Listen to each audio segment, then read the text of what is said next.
wanted to build a backrest for this little guy, and I had a vague idea of what I wanted it to look like.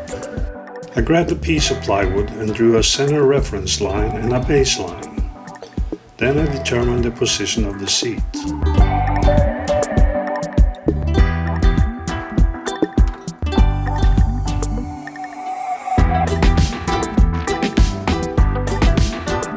The width of the seat and the center of each foot will determine the length and angle cut of the backrest's crossmember.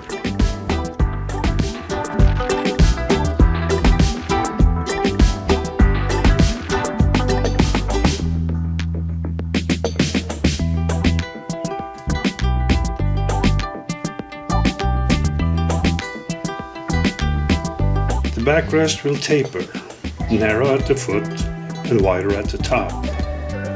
I determined the proper proportion would be 36 inches high.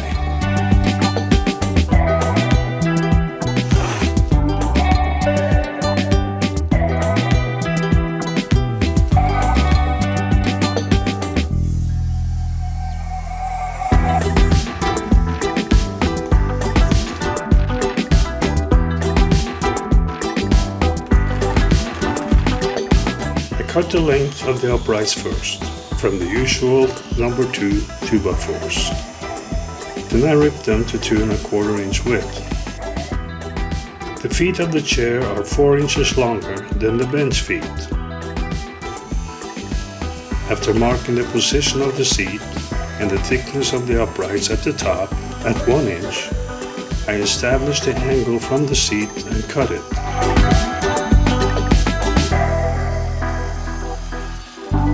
I marked and cut the crossmember and confirmed its position and angles.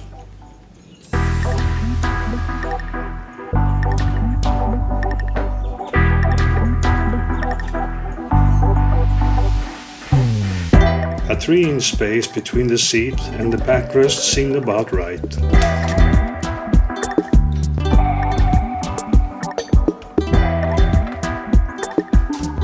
I prepared the crossmember and uprights for discs.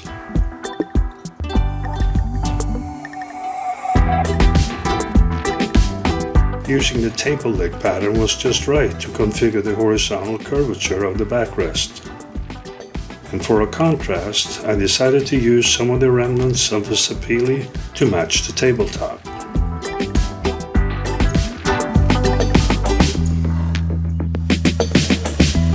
Although sapele is a much harder wood than pine, cutting it on my little bandsaw was a cinch.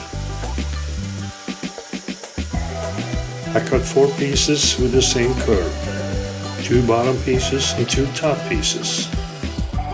In theory, it should work, even though the backrest tapered. After a rough sanding, I proceeded to lay out the backrest slats. I needed 3 for each chair. I ripped several pieces to 1 1/4 by 1/2 inch. I debated with myself whether or not to lay out the slats to conform to the taper of the backrest. Eventually, I chose to conform.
I spent a lot of time and effort making this backrest, but eventually I came to the conclusion that half-inch thick slats just didn't cut it.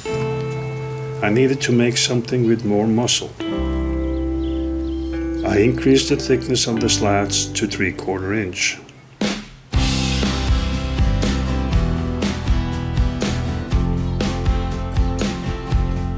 Configuring and cutting the curved members may have been easier prior to assembly, but anyway, I got it done.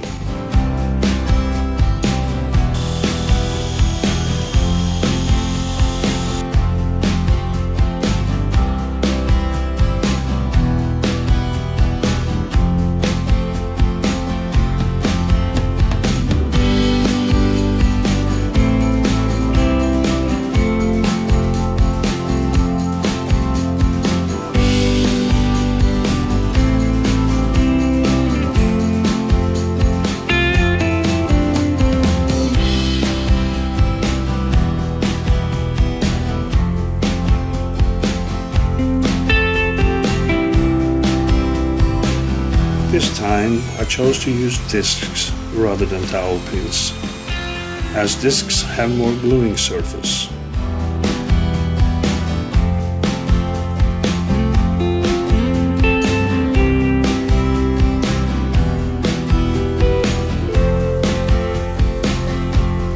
Now it's just a matter of preparing every part for assembly,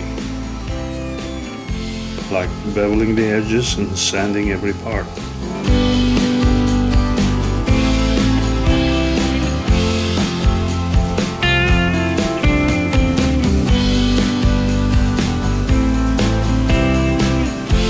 It also included finishing the upright and backrests separately.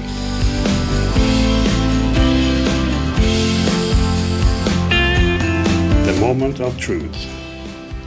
Fitting the parts together with just the right amount of glue. Tricky.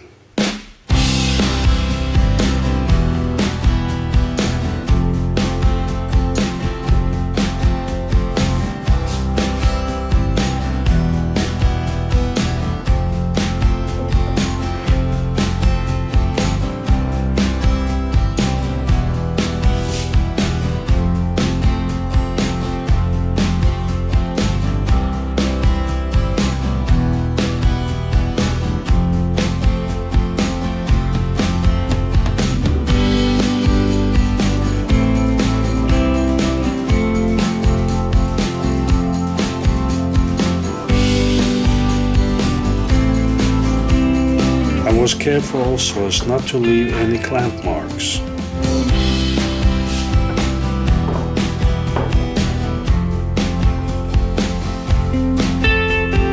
And used a wet rag to wipe away all excess glue.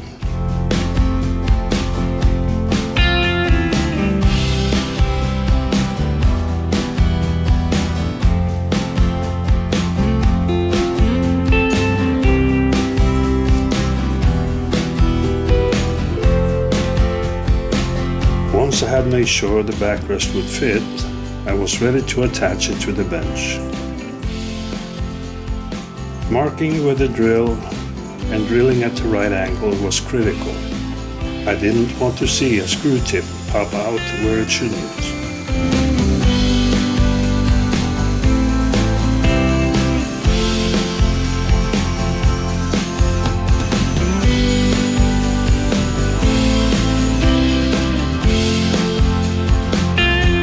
Drilling is essential, so are pilot holes and countersinking.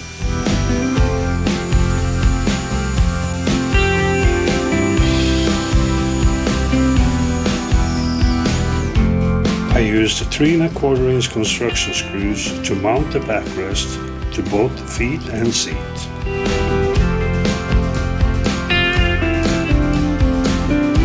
The uprights were mounted first.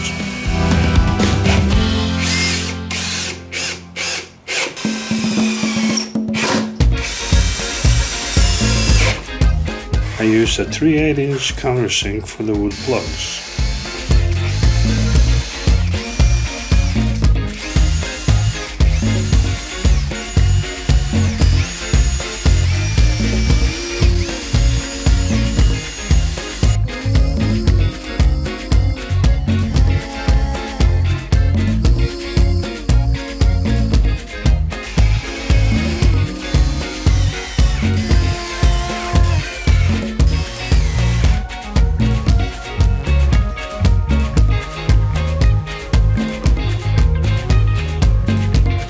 Once glue was applied, I forced the 3/8" plugs in and filled with the white filler.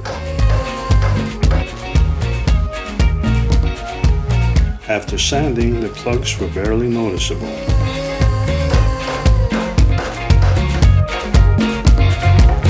The bench that became a chair blended in perfectly. In my opinion, that is.